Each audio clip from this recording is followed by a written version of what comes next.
ถ้าจะอยู่ในโลกนี้อย่างมีสุขอย่าประยุกต์สิ่งทั้งผองเป็นของฉันมันจะสุมเผากบาลท่านเป็นควันต้องปล่อยมันเป็นของมันอย่าผันมาขอถวายความนอบน้อมแด่พระรัตนตรัยมีพระพุทธเจ้าเป็นต้นขอถวายความเคารพพระมหาเถระพระเถรานุเถระเจ้าคณะพระสังฆาธิการทั่วโลกมีพระเดชพระคุณพระธรรมเสนาบดีเจ้าคณะภาค7วัดพระธาตุดอยสุเทพเป็นต้นและขออำนวยพรแด่ท่านผู้ฟังท่านผู้ชมสาธุชนพุทธบริษัททั้งหลายวันนี้รายการพระไตรปิฎกลอยฟ้าก็ลอยมาจากวัดพระธาตุดอยสุเทพล่วงหน้า1 วันรายการออกวันพรุ่งนี้ตอนเช้า แต่มันนอกจากตื่นไม่ทัน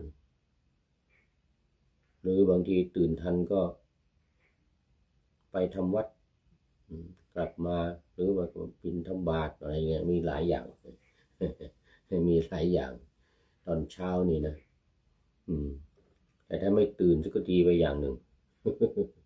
ไม่ต้องไปบิณฑบาตไม่ต้องไปทำวัดเพราะมันไม่ตื่นแต่ถ้าตื่นแล้วมันต้องไป แต่ว่าช่วงนี้ก็ไม่ต้องไปเพราะว่ามันมีพระมาอบรมปาติโมกข์จำนวนมากมายนั่งเต็มวิหารเต็มมาถึงข้างนอกตอนเช้านี้ไปทำวัดต้องไปเอาเก้าอี้มานั่งข้างนอก ก็ท่านก็ไม่ต้องไปแล้วบางทีมันก็ไม่ตื่นไม่ตื่นก็ไม่ได้ไปปลุกนาฬิกาก็ไม่ดีมันไล่ให้ตื่นหลับไม่สนิทบางทีเราเข้านอนแล้วมันยังไม่หลับมันไปหลับเอาตอนใกล้จะปลุกนาฬิกาจะปลุกแล้ว ตื่นมาก็งัวเงียหลับไม่เต็มที่หลับไม่เต็มอิ่มหลับไม่อิ่มเลยนะหลับไม่อิ่มไม่ไหวไม่ไหวทำงานไม่ไหวไปไหนไม่ออกไม่อยากลุกลุกก็ลุกไม่ขึ้นลุกขึ้นก็เดินงงแงงเดินงงแงงยิ่งเขานอนดึกอย่างวันนี้เดี๋ยวจะต้องนอนดึกนะเนี่ยเดี๋ยวเสร็จรายการนี้ก็3 ทุ่มกว่า3 ทุ่มกว่าจกแจ๊กนั่นนี่กว่าจะหลับกว่าจะเข้านอนก็เที่ยงคืนบางทีก็จะหลับไปก็ตี 1 ตี 2อย่างเงี้ยเราปลุกนาฬิกาตี 5ปกติปลุกนาฬิกาตี 5ให้ทำวัดตี 5 ครึ่งขึ้นมาก็เตรียมตัวแล้วก็ไปก็ไปทำสมาธิภาวนาอะไรก่อนจนถึงตี 5 ครึ่งก็จึงจะเริ่มทำวัดอันนี้หลวงพ่อก็ไปทำสมาธิภาวนาตั้งแต่ตี 4 ครึ่งตี 4 ครึ่งตี 5ถึงตี 5 ครึ่งจึงจะทำวัดสวดมนต์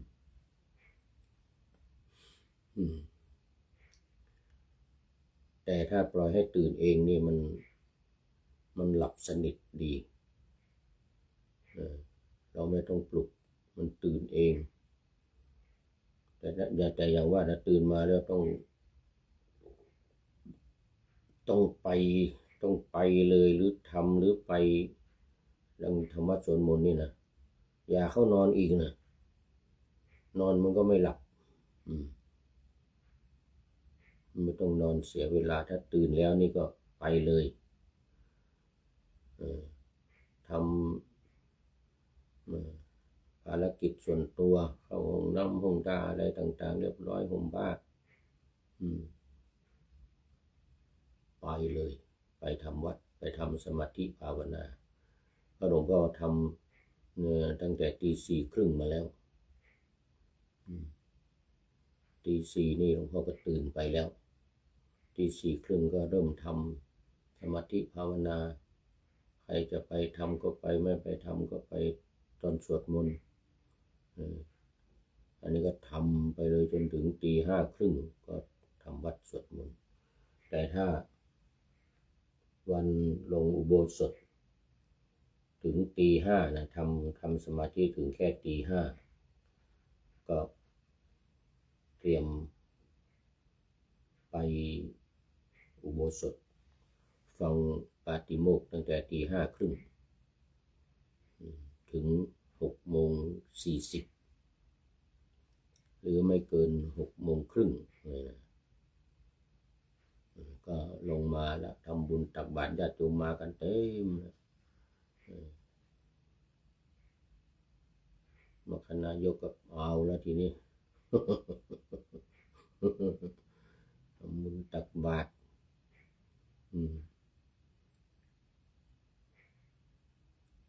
ทำวัดรู้สึกว่าจะไม่ทำแล้วไม่ทำวัดทำนิดหน่อยโยโสอะไรสุปาคโตสุปฏิปันโนอะไรนิดหน่อยแล้วก็ไปฟังปาติโมกข์กัน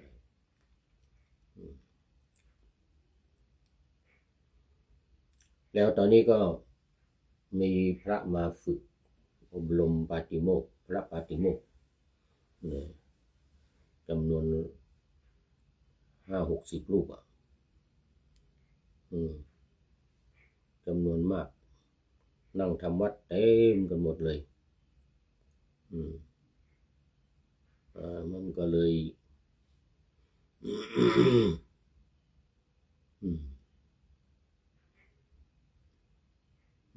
ไม่มีที่นั่งนู่นก็นั่งลานพระธาตุนู่นเก้าอี้เอาไว้ตั้งข้างนอก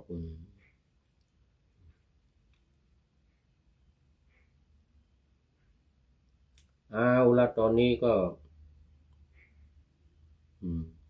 พูดให้ผีฟัง เพราะว่าFC ทั้งหลายก็เมื่อกี้นี่ก็นึกว่าไม่มีอยู่ 7-8 คน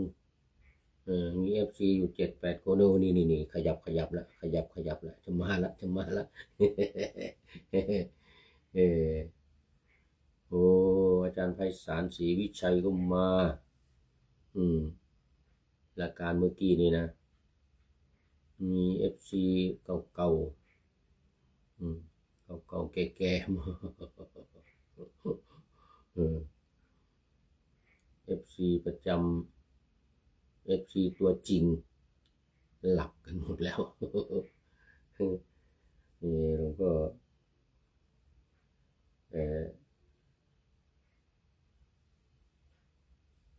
นิติยานนท์จากนครสวรรค์มา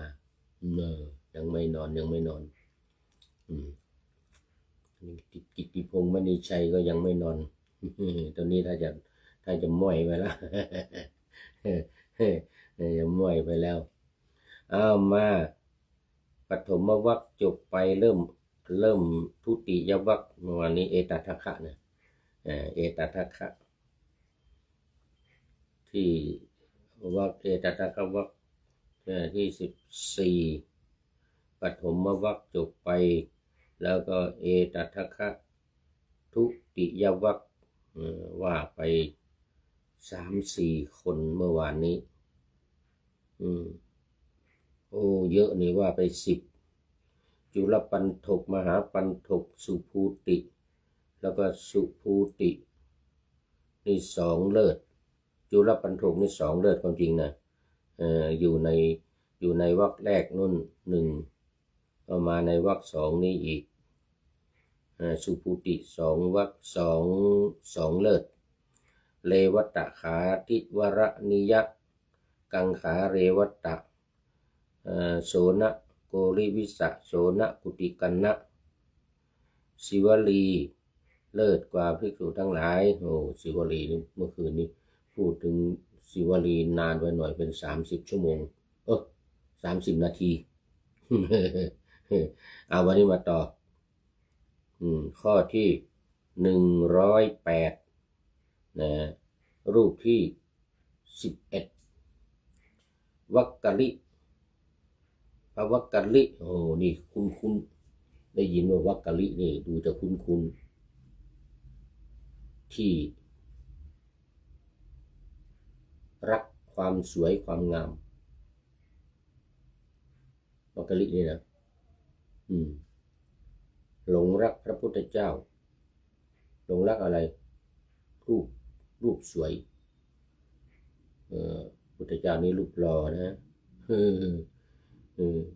รูปสวยเป็นแล้วก็ผิวสีเหมือนทองคำพระวักกะลินี่หลงรักพระพุทธเจ้าเลยเข้ามาบวชแล้วไม่ทำอะไรไม่ศึกษาโรงเรียนไม่ปฏิบัติอะไรเที่ยวไปเดินมองพระพุทธเจ้าพระพุทธเจ้าเสด็จไปไหนก็ตามไปมอง หลงรักในรูปหล่อสงสัยถ้าจะเป็นกระเทยนิสัยถ้าจะเป็นอย่างนั้นชอบผู้ชายชอบคนรูปหล่อพระพุทธเจ้านี่รูปหล่อเนี่ยท่านวักกะลินี่ก็เข้ามาก็ไม่ทำอะไรพระพุทธเจ้าอยู่ที่ไหนก็เที่ยวมองไปแอบมองบางทีไม่มองตรงๆก็ไปแอบอยู่ข้างๆมองความหล่อของพระพุทธเจ้าอยากจะได้หล่อเหลือเกินพระพุทธเจ้านี่หล่อรูปหล่อมากนี่นะวักกะลินี่นะจนกระทั่งพระพุทธเจ้าก็ไม่ทำอะไรปล่อยให้มองไปรู้อยู่แต่ก็รอให้อุปนิสัยหรือบุญญาบารมีที่สร้างสมมามันแก่กล้าจึงแสดงธรรมให้ฟังสมัยแรกๆใหม่ๆไม่สนใจทำท่าไม่สนใจ ทำท่าไม่สนใจอย่างนั้นน่ะปล่อยให้มันมองไปพอบวชเสร็จแล้วไม่ทำอะไรช่างหัวมันยังไม่ถึงเวลามันยังปฏิบัติบารมียังไม่ถึงไม่แก่กล้าธุลีในตายังมากอยู่โอ้ตอนนี้ขอต้อนรับท่านอาจารย์วิษณุเมื่อกี้กำลังพูดถึงอยู่นิติยานนท์จากหนองปริงอำเภอเมืองจังหวัดนครสวรรค์โอ้วันหลังจะต้องไปแวะเยี่ยมท่านอาจารย์ละผ่านนครสวรรค์ต้องลงรถไฟต้องซื้อตั๋วรถไฟถึงนครสวรรค์ถึงนครสวรรค์ลงแวะเยี่ยมวัดสุบรรณารามตำบลหนองปริงอำเภอเมืองนี่ไม่ไกลจากสถานีรถไฟไม่ไกลจากสถานีรถไฟไปแวะเยี่ยมวัดอาจารย์วิษณุ2-3 วันมานี้ก็ไปสลายร่างอาจารย์มหาวิษณุมาคนหนึ่งละชื่อวิษณุเหมือนกันนี่วัดเจ็ดลินจังหวัดเชียงใหม่นี่นำไปประชุมเพลิงนู่นวัดดอยสะพันยู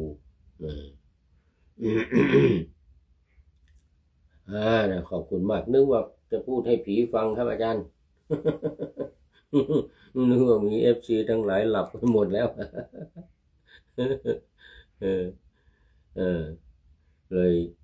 เลยมาว่า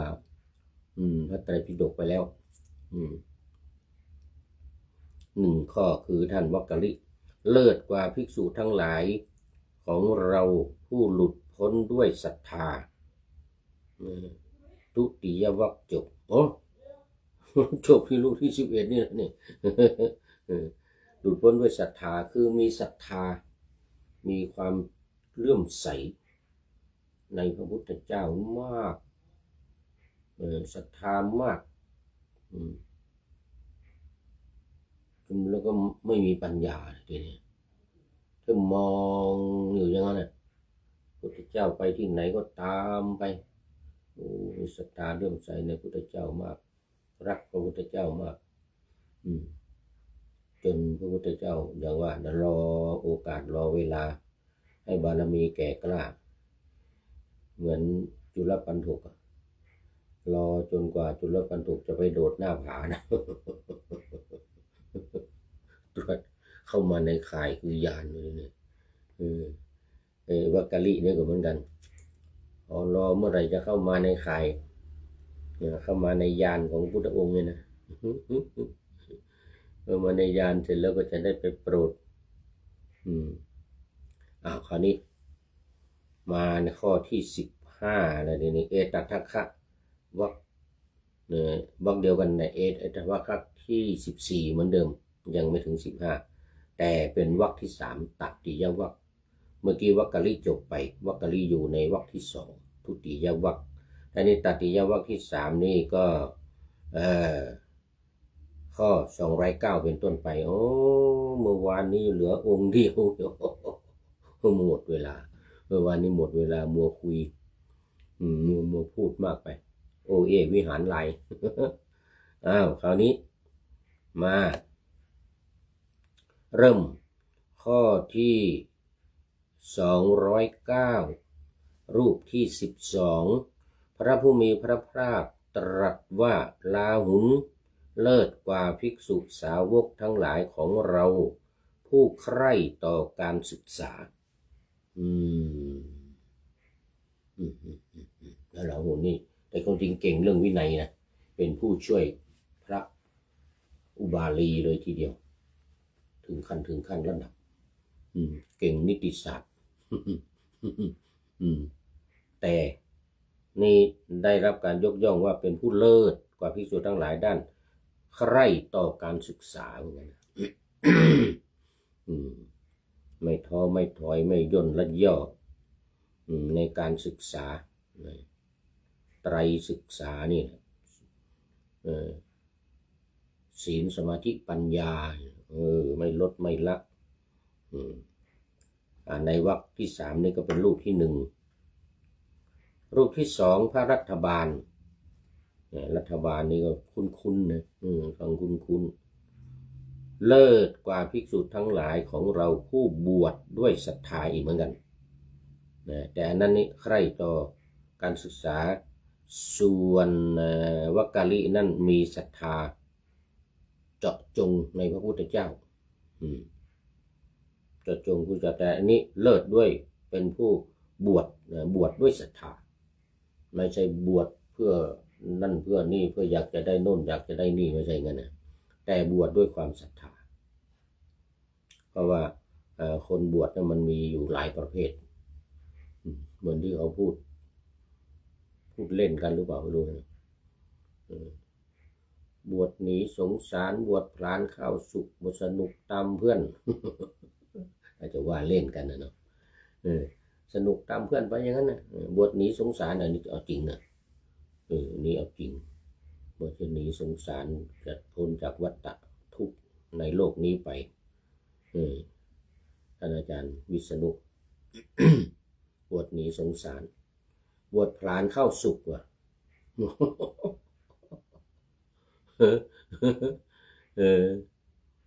บวชมาไม่ทำอะไรไม่ศึกษาเราเรียนไม่ปฏิบัติอะไรกินข้าวสุกทางภาคเหนือนี่เขาเรียกว่ากินข้าวสุกเสียข้าวสารถ้าไม่มีข้าวสารก็ไม่มีข้าวสุกใช่ไหมก็เวลากินข้าวสุกก็เสียข้าวสารเนี่ยแต่ไม่ทำอะไรมีแต่กินอย่างเดียวถ้ารัฐบาลนี่ไม่อย่างนั้นบวชด้วยศรัทธา211กุณฑทานะคุณกุณฑทานะเลิศกว่าภิกษุทั้งหลายของเราผู้จับสลากได้ก่อนอันนี้ก็มี จับทีไรได้ก่อนทุกที บุญญาบารมีสร้างมาเขาเรียกปุเพกตปุญญาตานี่นะจับสลากเมื่อไหร่นี่ได้ก่อนเพื่อน อืมอืมได้หนึ่งอย่างเงี้ยนะจับสลากได้ก่อนเพื่อน212วังคีสะนี่ก็คุ้นเหมือนกันวังคีสะเคาะที่เคาะกระโดดป๊อกป๊อกป๊อกป๊อกรู้ว่าคนนี้ไปเกิดที่โน่นไปเกิดที่นี่แต่ไม่รู้ว่ากระดูกกระโหลกของพระอรหันต์ไปเกิดที่ไหนเลยยอมพระพุทธเจ้าว่าเรารู้ว่าไงนะฮะพระองค์รู้เหรอรู้ได้ยังไงมีมนต์สิว่าไงนะพระพุทธเจ้านี่ลีลามากนะโอ้ขอสอนมนต์นั่นให้เข้ากระหม่อมด้วยว่างั้นเฮ้ยได้ยังไงว่างั้นทำท่าเฮ้ยสอนให้คนที่ไม่บวชไม่ได้หรอกว่างั้นนะอยากจะให้บวชนโยบายไม่บวชสิถ้าบวชนี่จะสอนให้ว่างั้นนะบอกกับพวกเลยทีเดียวพวกที่มาด้วยกันพรามนี่มาด้วยกันที่หากินมาด้วยกันเนี่ยนะทุกทีนี่ไปเคาะป๊อกแป๊กก็ได้เงินมาแบ่งกัน4-5 คนพรามมาด้วยกันพวกพรามนี่ก็ไม่ทำอะไรอาศัยวังคีสานี่แหละกินพระพุทธเจ้าว่าคนไม่บวชสอนไม่ได้ต้องสอนมนต์นี่สอนให้คนที่บวชเท่านั้นเขามาบวชก็เอาสิอิมัตสมิงเกสาโลมานะคาทันแต่ตัวอาการ32ให้ท่องเลยต้องไปต้องมาบรรลุเป็นอรหันต์เลยรู้ว่าที่เราเคาะไม่รู้เนี่ยหัวของพระอรหันต์เนี่ยเคาะไม่รู้ว่าไปเกิดที่ไหนปรากฏว่ามันเป็นอย่างนี้เองไม่เกิดแล้วจะไปเคาะไปรู้ได้ไงว่าไปเกิดที่ไหนเพราะไม่เกิดทุ่งฟังศีรษะนี่นะแต่ก็มีฤทธิ์แท้บวชมาแล้วนี่เข้าฌานเก่งมีอิทธิฤทธิ์มีตาทิพย์หูทิพย์เนี่ยมีตาโดยเฉพาะมีตาทิพย์เนี่ยฟังศีรษะเนี่ยแล้วก็มีฤทธิ์อย่างอื่นนี่เหาะเหินเดินอากาศดำดินบินบนลงไปในน้ำเหมือนกับลงไปในที่ว่างเดินเข้าภูเขานี่เหมือนกับไม่มีภูเขาไม่มีมันเป็นที่โล่งอย่างเงี้ยเดินเข้าไปเฉยๆเลยเดินเข้าภูเขาเหมือนกับที่โล่งโปร่งวังคีสานี่นะแต่พอบวชแล้วได้เอตัทคะทางด้านผู้มีปฏิภาณเห็นไหมมีปฏิภาณก็ขณะที่ก่อนที่บวชก็มีรู้ขอไปขอไปท่านอาจารย์ตอนนี้หนังตาชักจะไม่ขึ้นซะแล้วเหลือหนังตาหย่อนแล้ว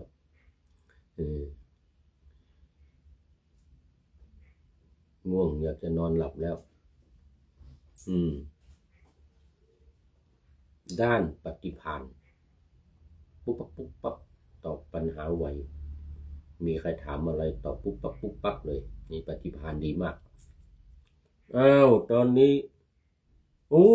ขอต้อนรับท่านอาจารย์พระครูประหลัดณรงค์ฤทธิ์ทองแมนอุปลักขิโตนี่เป็นนักจัดรายการชื่อดังสถานีวิทยุที่ไหนไม่มีเสียงของท่านอาจารย์ไม่มีในประเทศไทยนี่นะออกไปทุกคนทุกแห่งทีวีอีกดีทีวีในรายการคดีโลกคดีธรรมคดีโลกคดีธรรมเปิดวิทยุช่องไหนก็ได้ยินเสียงอาจารย์คดีโลกคดีธรรมนี่นะกราบสาธุครับนะช่วงนี้มาอยู่ที่สวนป่าสามัคคีธรรมจังหวัดบุรีรัมย์เดี๋ยวจังหวัดสุรินทร์ครับเมืองนะเตรียมการสร้างศาลาปฏิบัติธรรม สร้างศาลาปฏิบัติธรรมสักหลังครับเหมือนกันนะโอ้ดีมากดีมากเนี่ยสวนป่าสามัคคีธรรมเตรียมสร้างศาลาปฏิบัติธรรมดีมากครับไม่ดีไม่มีสถานที่ไหนดีเท่ากับการปฏิบัติธรรมหรอกเนี่ยให้ญาติโยมมารวมกันปฏิบัติศีลธรรมกรรมฐานพองหนอยุบหนอโอ้สุดยอดสุดยอดสุดยอดผมมีเวลาจะไปเยี่ยมจะไปชมบารมีของท่านอาจารย์ของท่านอาจารย์ครูประหลัดณรงค์ฤทธิ์ทองแม้นที่จังหวัดบุรีรัมย์จังหวัดสุรินทร์สวนป่าสามัคคีทำอะไร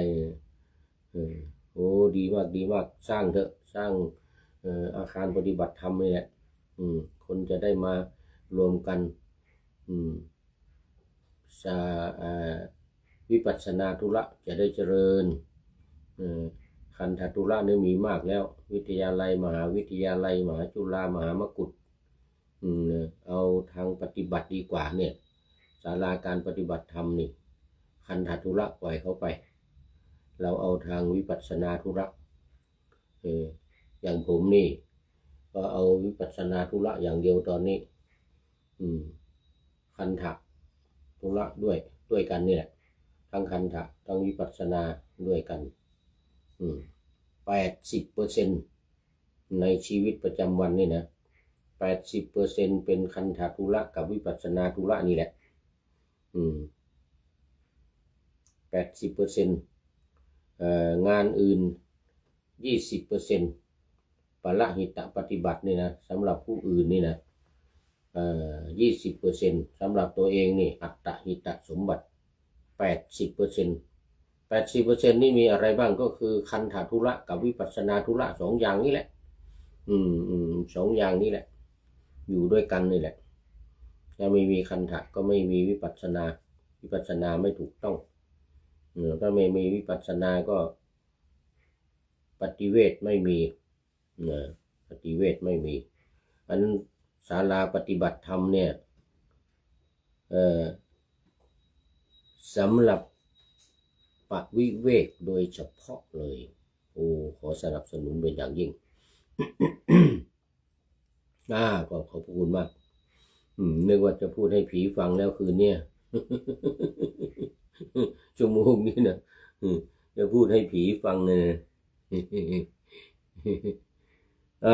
มาต่อไปวังคีสะจะเรียบร้อยแล้วก็อุปเสนวังคันตบุตรนี่อุปเสนวังคันตบุตรนี่ชื่อยาวไม่ค่อยคุ้นเลิศกว่าภิกษุสาวกทั้งหลายของเราผู้เป็นที่เลื่อมใสของคนโดยรอบนี่รูปที่5นี่นะผู้เป็นที่เลื่อมใสของคนโดยรอบแต่ละคนนี่จะเลื่อมใสท่านหมดไม่มีใครที่จะไม่เลื่อมใสใครมาอยู่ใกล้ใครมาโดยรอบใครอยู่เนี่ยก็มีความเลื่อมใสในท่านเป็นผู้ที่เป็นที่เลื่อมใสผู้เป็นที่เลื่อมใสของคนโดยรอบนี่ก็ท่านพระอุปเสนข้อ214ต่อไป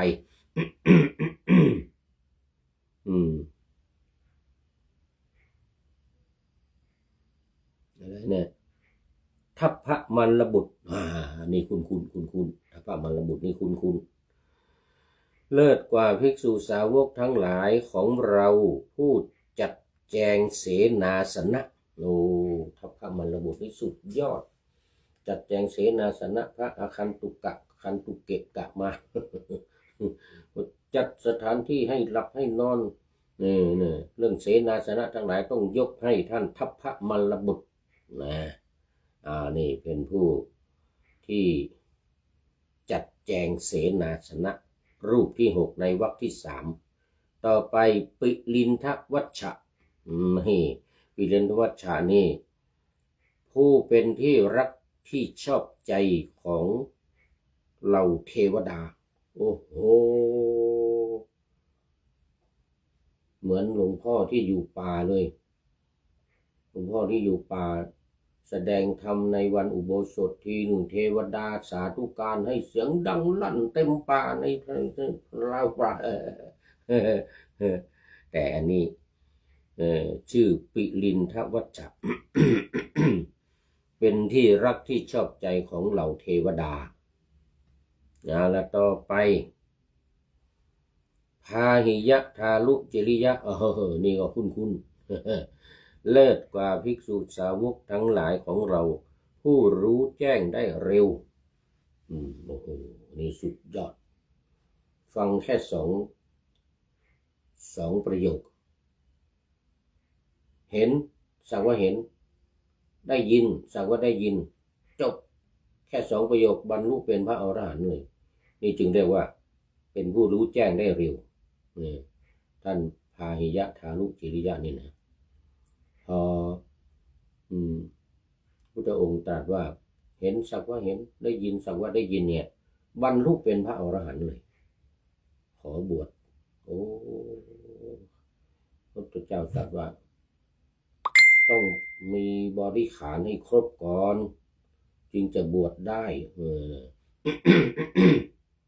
นะบริขารยังไงก็มีบาตรมีจีวรมีอะไรนี่สิอย่างนั้นข้าพระองค์จะไปหาบาตรอย่างนั้นนะไปหาไม้มาทำบาตรเดินออกไปวัวขวิดตายนี่องค์นี้แหละรู้ได้เร็วได้รับการ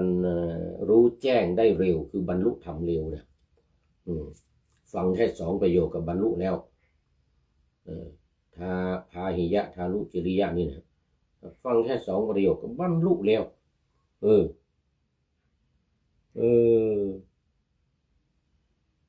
ต่อไปพาหิยะทาลุจริยะนี่เลิศกว่าโดยรู้แจ้งได้เร็วนะ217นะรูปที่7กุมารกัสสปะคุ้นเหมือนกันกุมารกัสสปะนี่นะ เป็นลูกของภิกษุณีมีลูก ต้องถูกสอบสวนนะตั้งท้องขึ้นมาโอ้โจทย์จันกันใหญ่เลยภิกษุณีนี่ผิดอาบัติปาราชิกแล้วงั้นเอาซึกอย่างนั้นนะภิกษุทั้งหลายไปฟ้องพระพุทธเจ้า นี่นะกุมาร แม่ของกุมารกัสสปะนี่นะมาบวชปรากฏว่าแต่งงานแล้วมาบวชสามีอนุญาตให้มาบวชก็มาบวชได้ไม่รู้ว่าตั้งท้องตั้งครรภ์ก่อนมาบวชต้องตั้งกรรมการกันใหญ่มีวิสาขาเป็นต้นเรื่องผู้หญิงนี่ต้องตั้งผู้หญิงนะเป็นกรรมการนะปรากฏว่าได้ความว่าตั้งท้องก่อนมาบวชรอดไป รอดเกือบถูกจับศึกรอดไปไม่ถูกจับศึก เสร็จแล้วพอลูกเกิด ร้องกระจอกงอแงอยู่ในกุฏิ พระเจ้าแผ่นดินพระเสนทิโกศลเสด็จตรวจดูที่พักที่หลับที่นอนของภิกษุณีทั้งหลายนะไอ้ที่ตรวจที่ไปตรวจไม่ใช่อะไรหรอกไปดูความเจ็บป่วยไข้อะไรใครเป็นอะไรภิกษุเป็นอะไรภิกษุณีเป็นอะไรเนี่ยถ้าเจอก็เอาไปอุปถัมภ์ในพระบรมราชานุเคราะห์นี่เรื่องของเรื่องมันนะเจ้าเป็นดินนี่นะวันก็ตอนเย็นมาเนี่ยก็จะไปตามกุฏิของภิกษุทั้งหลายในป่าในวัดเชตวันนะมันกว้างวัดเชตวันอยู่บนภูเขายอดภูเขา1ภูเขาทั้งซ้ายทั้งเหนือทั้งด้านหน้าด้านหลังโดยเฉพาะแบ่งครึ่งด้านเหนือเป็นของภิกษุณีด้านใต้เป็นของภิกษุทั้งหลาย ภิกษุ30,000ภิกษุณี30,000 60,000อยู่ในวัดเชตวันนะวัน วันหนึ่งพระเจ้าแผ่นดินก็ตรวจไปตามกุฏิของแม่ภิกษุณีว่าใครเจ็บป่วยบ้างจะต้องการยาอะไรต้องการอาหารอะไร ภิกษุณีลูกไหนภิกษุสงฆ์ลูกไหนเจ็บป่วยอาพาธเนี่ยนะก็จัดอาหารไปถวายไม่ว่าจะเป็นตอนบ่ายตอนเย็นตอนกลางคืนถ้าพบว่าอาพาธหรือต้องการอะไรเสด็จเดินไปด้านหลังกุฏิได้ยินเสียงเด็กร้องอะไรเด็กไหนมาร้องในกุฏิภิกษุณีแล้วก็ไปให้ทหารก็ไปดูเป็นว่าลูกของภิกษุณีมีได้ยังไงลูกภิกษุณีว่างั้นนะก็นึกขึ้นมาได้ที่สมัยก่อนสัก 7-8 เดือนที่ผ่านมาเนี่ย 4-5 เดือนเป็นกรรมการคนหนึ่งพระเจ้าเปรตที่กุศลเนี่ยนะเป็นกรรมการตรวจคันของนางของภิกษุณีเนี่ยแต่ว่ามันไม่ได้ตรวจนะเขาผ้าบังเอาผ้าม่านขึงอย่างนี้นะแล้วก็มีแต่วิสาขากับภิกษุณีรูปอื่นตรวจดูคันของภิกษุณีรูปนั้นตอนนี้ขอต้อนรับคุณโยมพิสมัยศรีเทพธำรงจากลำปางสาธุนี่มาแล้วลำปางมาแล้วยังไม่นอนเหมือนกันดึกแล้วยังไม่นอน ยังไม่นอนสาธุนะศรีเทพธำรงจากลำปางไม่รู้ว่าอำเภออะไรนู้นลืมไปละแต่ว่าจากลำปางรับฟังพระไตรปิฎกนี่รายการทางวิทยุก็มีเนอะวิทยุของมจรนะวิทยาลัยสงฆ์นครลำปางอาจารย์จิรศักดิ์ปั่นลำนำออกอากาศทุกวัน8-9 นาฬิกาตอนเช้าเนี่ยรายการนี้แหละพระไตรปิฎกลอยฟ้านี่แหละ กราบไหว้สาเจ้าสาธุเจ้า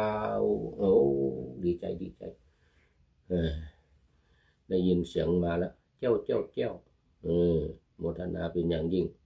สาธุเจ้าสาธุเจ้าทั้งเสียงทางลำปางเป็นเสียง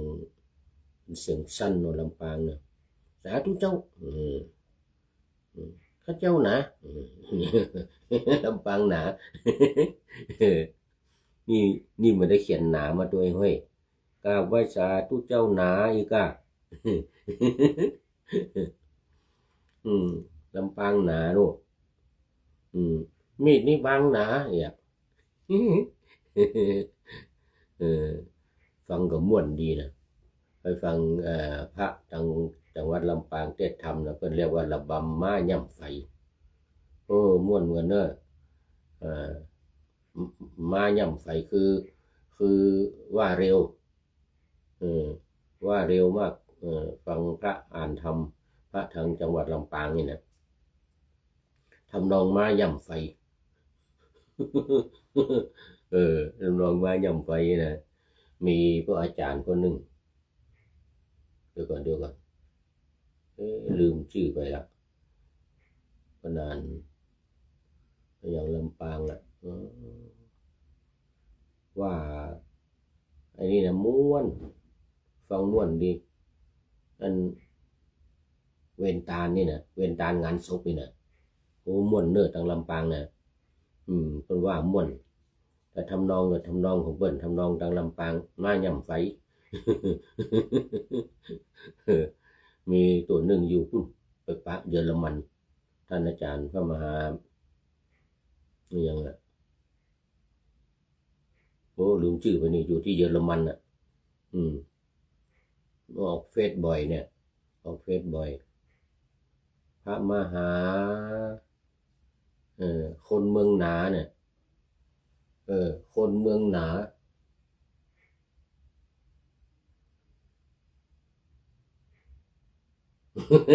ลืมชื่อไปละลืมชื่อไปโยมพิสมัยน่าจะรู้จักอยู่ที่เยอรมันนู่นหลายปีมาแล้วปีที่แล้วนี่ไปเจอ ที่เยอรมันเมื่อตอนสงกรานต์ไปงานสงกรานต์ที่เยอรมันนะที่แฟรงก์เฟิร์ตพระมหาอะไรเนี่ยคนเมืองหนาเนี่ยลืมชื่อไปนี่อยู่เยอรมันนู่นล่ะตอนนี้กุมารกัสสปะที่ชื่อว่ากุมารกัสสปะนี่นะพระเจ้าแผ่นดินได้ยินก็ไปถามดูเป็นลูกของภิกษุณีพระเจ้าแผ่นดินก็เลยรับไปเลี้ยงไม่ให้รบกวนภิกษุณีทั้งหลายเสียงร้องเสียงดังวิ่งเต้นไปมากำลังน่าจะสักกำลังวิ่งมั้งหรือยังไม่วิ่งเลยร้องไห้ก็เลยเอาไปเลี้ยงเลยชื่อว่ากุมารกัสสปะ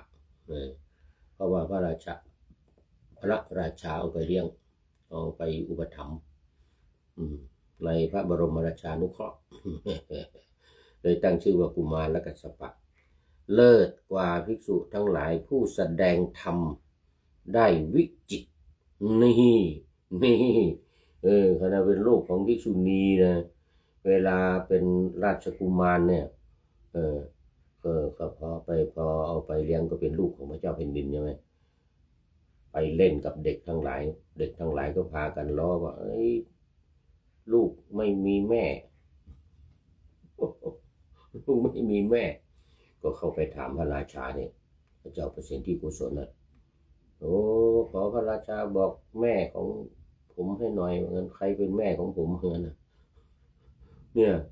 พวกเด็กๆทั้งหลายมันล้อผมว่าไม่มีแม่ว่างั้นนะเด็กคนกำพร้าคนไม่มีแม่ว่างั้นนะแม่ของผมเป็นใครว่างั้นนะพระราชาก็บอกว่านี่แม่ของโดนก็ไปดูในโรงอาหารเนี่ยแม่นมทั้งหลายเนี่ยแม่นมนี่แหละเป็นแม่ของหนูว่างั้นนะอะไรว่างั้นนะแม่ของผมเนี่ยคนอื่นเขามีแม่คนเดียวอันนี้แม่นมมีเป็น10ไม่ถูกแล้วว่างั้นนะขอพระองค์บอกทรงบอกแม่ของฉันมาเถิดว่างั้นนะต้องมีคนเดียวไม่ใช่มีหลายคนอย่างนี้ว่างั้นเห็นไหมคนอื่นเขามีคนเดียวกันนั่นนะแม่ของผมทำไมมีหลายคนหมดอย่าดูสนุกกุมารกัสสปะนี่นะพระราชาก็โกหกไม่ได้แล้วทีเนี้ยจำเป็นต้องบอกจริงแม่ของหนูก็เป็นภิกษุณีอยู่ในวัดโน้นว่างั้นนะเป็นภิกษุณีอยู่ในวัดโน้นอย่าไปรบกวนนะว่านะอย่าไปรบกวนแม่นะเป็นภิกษุณีอยู่นู่นว่างั้นนะ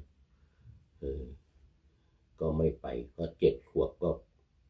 ขอบวชเองนะกัสสปะนี่นะแล้วกุมารกัสสปะนี่นะก็ได้7 ขวบก็ขอบวชกำลังโปรง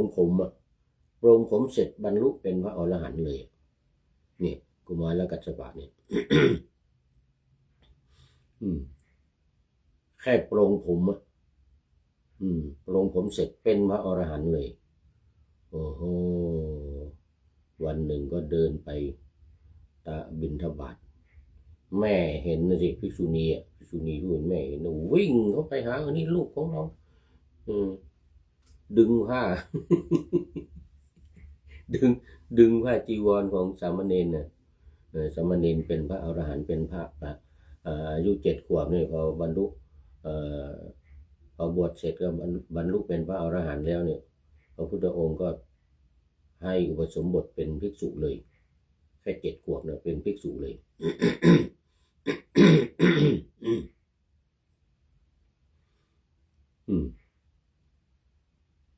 ก็แม่พอเห็นลูกเดินบิณฑบาตอยู่เข้าไปดึงผ้าจีวรกิ่งน้ำนมไหลออกไปถูก ส่เท้าของสามเณรพระเถระเป็นพระเถระแล้วเป็นพระแล้วเป็นอรหันต์แล้ว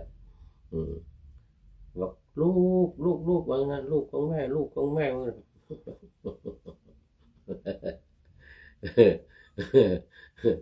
แม่ภิกษุณีนะภิกษุณีแม่ของกุมารกัสสปะเนี่ยนะพอดีก็บุญบารมีมาถึงแล้วกุมารกัสสปะภิกษุเถระนี่ก็เลยว่าถ้าเราพูดกับแม่ดีๆเนี่ยแม่จะตายแล้วไปตกนรกไม่ได้บรรลุธรรมเหมือนกันนะก็เลยด่าเลยเนี่ยอะไรอย่างนั้นยังไงนี่มาจับพาจับผ่อนยังไงเนี่ยไม่รู้เรื่องนี่เขาเป็นพระจะมาจับยังไงเนี่ยอยู่ยังไงเนี่ยไม่รู้เรื่องรู้ราวเนี่ยแม้แต่ความรักก็ตัดไม่ได้ว่างั้นนะโอ้จะมารักลูกรักเลิกอะไรว่างั้นจะมารักลูกรักเลิกอะไรบวชมาได้กี่ปีแล้วเนี่ยไปอยู่ที่ไหนความรักก็ตัดไม่ได้แล้วว่างั้นนะแม่ก็บันนึกว่าโอ้ลูกของเรานี่หยาบคายจริงๆว่างั้นนะเห็นแม่นะแทนที่ว่าจะพูดดีๆแต่นี่มาด่าว่างั้นนะก็เลยได้สำนึกเลยไม่รักดีกว่าเว้ยตัดเลยว่างั้นลูกไม่รักเราว่างั้นแทนที่จะรักเราไม่รักว่านั้นก็มาด่าอีกว่างั้นนะเราก็เลยไม่รักก็ไม่รักก็ตัดขาดแม่ขาดลูกกันเลยว่างั้นนะเอาอย่างนั้นก็ขาดลูกขาดแม่กันว่างั้นนะบรรลุเป็นอรหันต์เพราะอะไรว่าตัดรักได้ตัดรักตัดกิเลสมันก็ว่าตัดกิเลสตัณหาได้นะตัดความรักได้ลูกดาเนี่ยสิเนหาก็ตัดไม่ได้แล้วอย่างเงี้ยก็เลยตัดพอตัดดูเป็นพระอรหันต์เลยตัดไม่ยึดมั่นถือมั่นไม่ยึดว่าเป็นลูกเป็นแม่กันแล้วตัดขาดขาดลูกขาดแม่กันเลยเหมือนกันนะไม่รักก็ไม่รักตัดขาดกันเลยเหมือนกันเป็นอรหันต์เลยทีนี้นโยบายนโยบายของกุมารกัสสปะลูกได้ช่วยแม่แล้วถ้าพูดดีนี่แม่จะไปตกนรกเหมือนกันนะจะไม่ได้บรรลุอรหันต์จะไปตกนรกเหมือนลองพูดไม่ดีอยู่นะพูดไม่ดีกับเป็นดีฮะทำให้แม่ตัดได้ตัดสายใยแห่งความรักได้นะเป็นพระอรหันต์ต่อไปอีกรูปหนึ่งพระมหาโกฏิตะโกฏิตะนี่คุณเนี่ยมักจะไปกับท่านพระสารีบุตรนะโกฏิตะนี่นะภิกษุสาวกทั้งหลายของเราเลิศกว่าภิกษุสาวกทั้งหลายของเราผู้บรรลุปฏิสัมภิทานี่เมื่อกี้กุมารกัสสปะนั้นแสดงธรรมได้วิจิตรพิสดารนะวิจิตร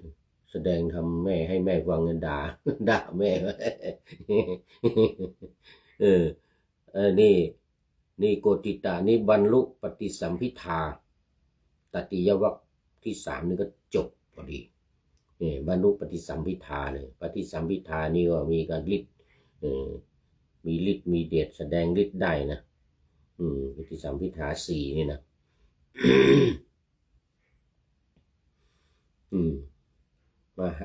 มีมหาด้วยมหาโกฏิตะ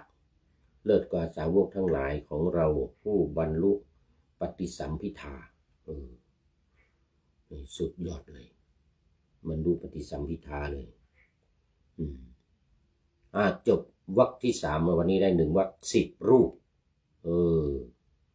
นี่ใครนี่มีใครบ้างนี่ราหุลนี่ผู้ใกล้ต่อการศึกษา ผู้บวชด้วยศรัทธานี่รัฐบาลผู้จับสลากได้ก่อนเพื่อนนี่กุณฑฐานะนี่แล้วก็มีปฏิภาณนี่วังคีศักดิ์อุปเสนะนี่เป็นผู้ที่เลื่อมใสของคนโดยรอบหรืออุปเสนะนี่นะแล้วก็จัดแจงเสนาสนะดีนี่ก็ทัพพะมัลลบุตรปิลินทวัชระวัชชะนี่ก็เลิศกว่าภิกษุทั้งหลายเป็นที่รักที่ชอบใจของเราเทวดาส่วนผู้ที่รู้แจ้งทำได้เร็วนี่ก็พาหิยะทารุจิริยะกำลังจะไปหาไม้ฟังแค่2 ประโยคเห็นสักว่าเห็นนะพาหิยะได้ยินสักว่าได้ยินบรรลุเป็นพระอรหันต์แล้วเร็วที่สุดกว่าเพื่อนกว่าใครฟังแค่2 ประโยคจะไปหาไม้มาทำบาตรวัววิ่งมาไม่สนใจเรื่องเพราะว่าเป็นอรหันต์แล้วไม่สนใจเรื่องชีวิตเรื่องความตายวัวขวิดตายนะเวรกรรมมาแค่นั้นเป็นกรรมเก่านะกรรมเก่ามาตามทันวัวขวิดตายแต่เป็นอรหันต์แล้วตายก็ไม่สนใจแล้วเป็นผู้แสดงธรรมเป็นผู้บรรลุได้เร็วนะแจ้งเร็วแต่แสดงธรรมได้วิจิตรนี่ก็คือกุมารกัสสปะนี่แหละและมหาโกฏิตะบรรลุปฏิสัมภิทาวันนี้10 รูปนะเอาไว้แค่นี้ก่อนจตุถะปัญจกะอะไรก็ว่าในวันต่อไปวันนี้หมดเวลาแล้ว โยมพิสมัยศรีเทพธรรมรงค์ก็เป็นท่านสุดท้ายเข้ามาสู่เส้นชัยของรายการในวันนี้โมทนาเป็นอย่างยิ่งหลายท่านที่ผ่านมาแล้วก็โมทนาท่านอาจารย์พระครูประหลัดณรงค์ฤทธิ์ทองแมนแล้วก็ท่านอาจารย์วิษณุนิติยานนท์จากนครสวรรค์จากกรุงเทพมหานครนครสวรรค์ลำปางวันนี้รอบดึกรอบมิดไนท์นั่นโมทนานะมาดูข้อคิดท้ายรายการวันนี้จากพระเดชพระคุณหลวงพ่อพุทธทาสอินทปัญโยหลวงพ่อพุทธทาสภิกขุนี่นะอินทปัญโยฉายาของหลวงพ่อพระธรรมโกษาจารย์นี่ตำแหน่งก่อนมรณภาพหลวงพ่อพุทธทาสให้ข้อคิดไว้ว่าถ้าจะอยู่ในโลกนี้อย่างมีสุขอย่าประยุกต์สิ่งทั้งของเป็นของฉันมันจะสุมเผากบาลท่านเป็นควันต้องปล่อยมันเป็นมันอย่าผันมา นี่หลวงพ่อพุทธทาสนี่จะหนักในเรื่องนี้ ตัวกูของกู หลวงพ่อพุทธทาสนะไม่ยึดมันถือมันไม่ยึดติดในตัวกูของกูนี่แหละนี่นะอิทัปปัจจยตาอย่างนี้ปฏิจจสมุปบาทอย่างนี้ตัทตาอย่างนี้อวิตัทตาอย่างนี้ หลวงพ่อพุทธทาสนี่นะสุดยอดเลยเป็นนักปราชญ์ของโลกพุทธทาสนักปราชญ์ของโลกกราบขอบพระคุณพระเดชพระคุณหลวงพ่อพุทธทาสหรือว่าธรรมโกษาจารย์ตำแหน่งสุดท้ายก่อนมรณภาพไว้ณที่นี้เป็นอย่างยิ่งขอนำพระไตรปิฎกลอยฟ้าไปจากผู้ฟังทั้งหลายในโลกล่าวันต่อไปจะได้จรย้อนกลับมาสู่สถานีใหม่ให้ท่านฟังอย่าลืมเปิดวิทยุหรือเครื่องรับโทรศัพท์โมบายคอมพิวเตอร์ผัง YouTube เฟซเพจไลน์ให้ดังเพื่อชมฟังรายการวันต่อไปขอทุกท่านมีความสุขทุกคืนวันนำธรรมะประกอบการงานทั้งหลายเช่นขยันทำงานทางวาจากายใจขวนขวายกิจการงานนานาบำเพ็ญสาธารณประโยชน์เว้นสิ่งที่มีโทษโหดเยี่ยงสา ประกอบแต่กรรมดีมีราคาแสวงหาเงินทองครองใจคนเสียสละพละทรัพย์นับมากน้อยไม่ให้ล้านก็ให้ร้อยไม่ด้อยผลเอื้อคนรวยช่วยคนยากฝากคนจนให้ทุกคนเท่ากันมาตรฐานเดียวขอเจริญพร